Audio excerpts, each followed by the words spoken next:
Hello guys हेर्नुहोस् है। अब म चाहिँ आलुको परोठा आलु पोरेर यसरी भुज्री बनाएर अनि आटामा चाहिँ मैले यसरी अब यो बनाएँ होइन। यसलाई अब यो बनाएर यस्तो गोलो गोलो बनाएँ अनि यसलाई यतिको बेलेर अब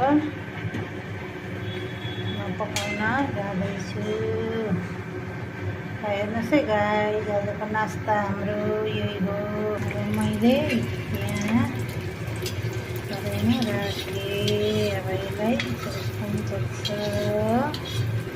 यसलाई चाहिँ अब काँचो आलुको भुज्री पोलेर बनाएको परोठा यो मैले।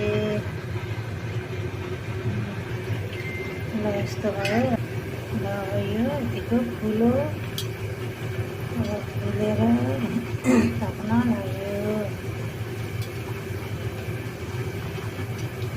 यसलाई कलर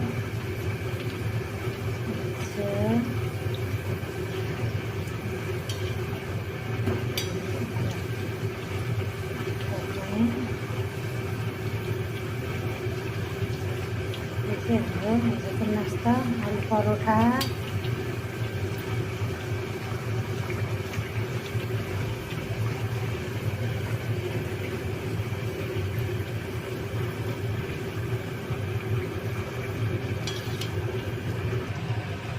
अब भयो हाम्रो पुरी। आजको नास्ता है हाम्रो चाहिँ यो।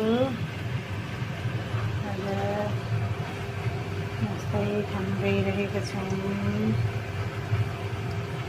सबैले लाइक सेयर कमेन्ट गरिदिनु होला। कस्तो लाग्यो मेरो आजको नास्ता आलु परोठा।